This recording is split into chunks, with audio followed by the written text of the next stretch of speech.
They expected polite laughs. What they got was a public humiliation. Here she is tonight, in public, pretending not to hate Catholics. It was October 20th, 2016. Donald Trump was neck and neck with Hillary Clinton in the presidential election. On that day, both candidates attended the Al Smith dinner, a tradition where presidential nominees usually crack light jokes and keep things classy. That night, Trump spoke first, and at the start, he played along. Safe jokes, witty one-liners, even poking fun at himself. The crowd loved it, and even Hillary was laughing along. It's great to be here with 1,000 wonderful people. Or, as I call it, a small, intimate dinner with some friends. Or, as Hillary calls it, her largest crowd of the season.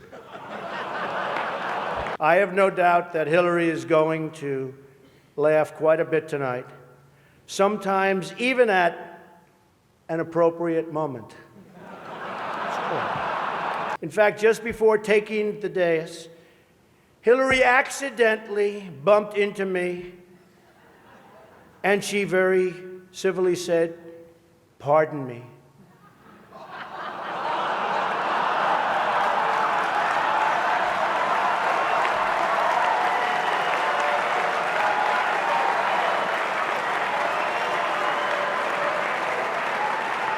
And I very politely replied, "Let me talk to you about that after I get into office." You know, last night, I called Hillary a nasty woman. But this stuff is all relative. After listening to Hillary rattle on and on and on, I don't think so badly of Rosie O'Donnell anymore. In fact, I'm actually starting to like Rosie a lot. These events give not only the candidates a chance to be with each other in a very social setting, it also allows the candidates the opportunity to meet the other candidates' team. Good team.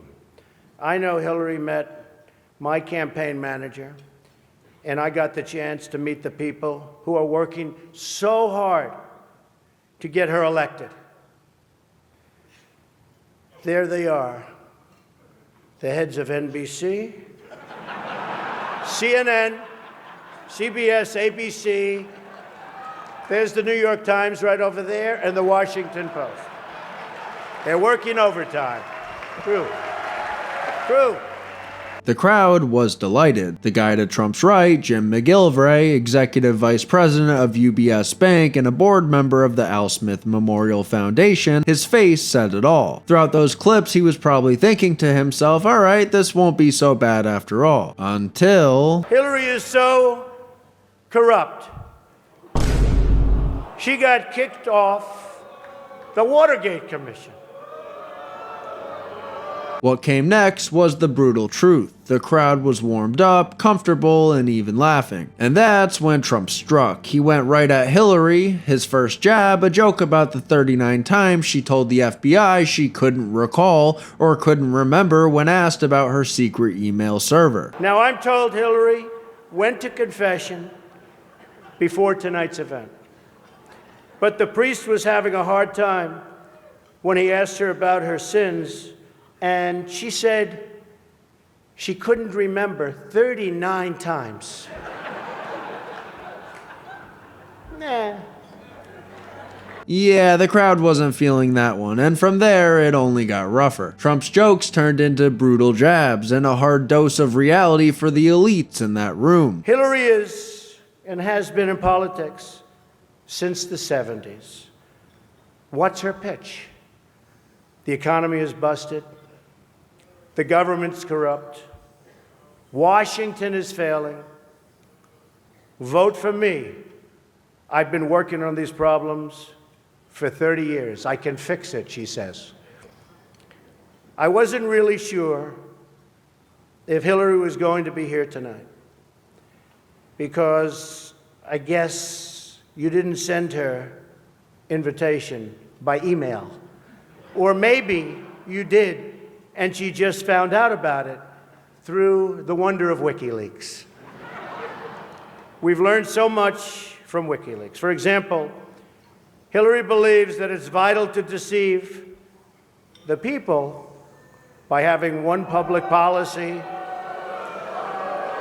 and a totally different policy in private. That's okay. I don't know who they're angry at, Hillary, you're right. For example, here she is tonight in public, pretending not to hate Catholics.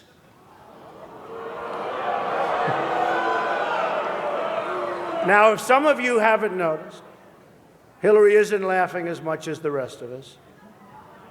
That's because she knows the jokes. And all of the jokes were given to her in advance of the dinner by Donna Brazile, which is, everyone knows, of course, Hillary's belief that it takes a village, which only makes sense, after all, in places like Haiti, where she's taken a number of them.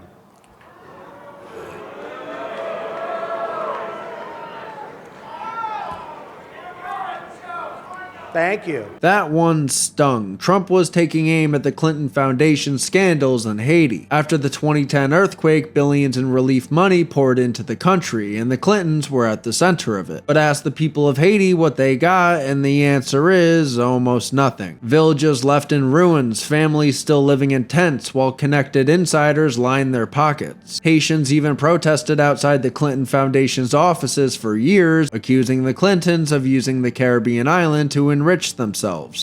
We are telling the world of the crimes that Bill and Hillary Clinton are responsible for in Haiti, and we are telling the American people that the over 32,000 emails that Hillary Clinton said she deleted have evidence of the crimes they've committed. So when Trump made that joke, the elites in that room squirmed. They knew exactly what he was talking about. This wasn't a punchline, this was a public call-out. I don't know, and I don't want this evening without saying something nice about my opponent. Hillary's been in Washington a long time. She knows a lot about how government works. And according to her sworn testimony, Hillary has forgotten more things than most of us will ever know. That I can tell you. What you're about to see is what Trump calls the weave. After hammering the elites with brutal truth, he knows exactly when to pull back and lighten the mood. We're having some fun here tonight, and that's good. On a personal note, what an amazing honor it is to be with all of you. And I want to congratulate Hillary on getting the nomination, and we're in there fighting, and over the next 19 days, somebody's going to be chosen. We'll see what happens. But I have great memories of coming to this dinner with my father over the years when I was a young man. Great experience for me. One thing we can all agree on is the need to support the great work that comes out of the dinner. Millions of dollars have been raised to support disadvantaged children, and I applaud the many people who have worked to make this wonderful event a critical lifeline for children in need. We can also agree on the need to stand up to anti-Catholic bias, to defend religious liberty, and to create a culture that celebrates life. America is in many ways divided.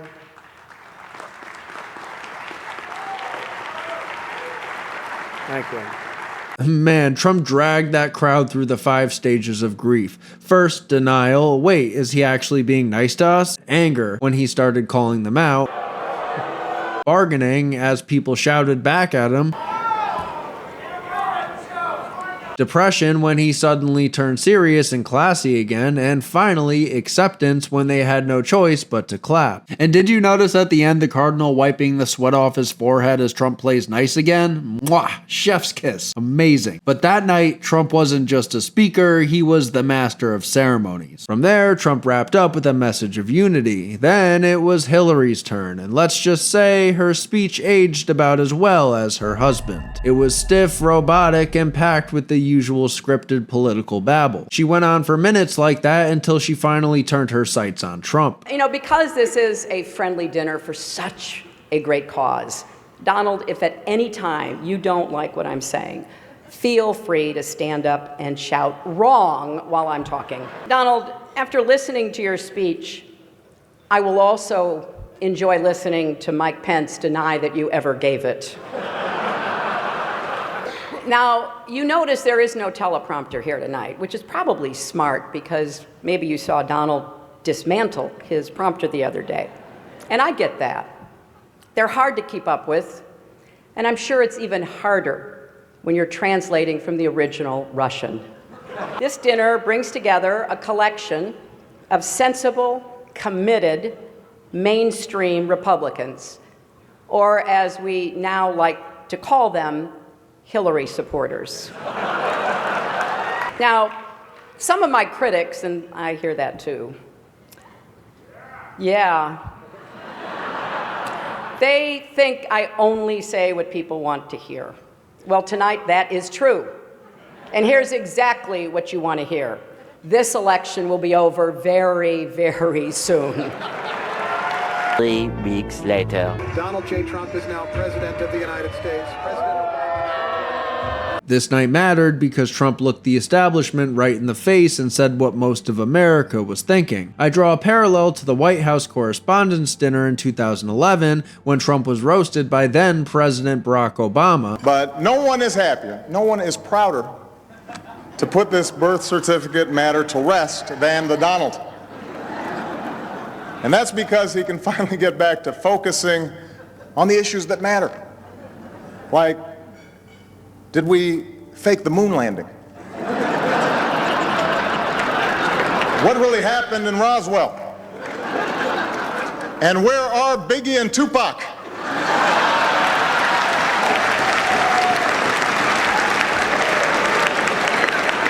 In my opinion, that night lit the fire that made him want to seriously run for president, and this night, the Al Smith dinner was his payback. Obama wasn't there in the room, but you can bet your butt he was watching. Trump became the first modern president with the guts to walk into hostile territory, whether it's North Korea or this dinner, and show everyone who's really in charge. If you want to learn more about the White House Correspondents Dinner, click right here. Thank you for watching.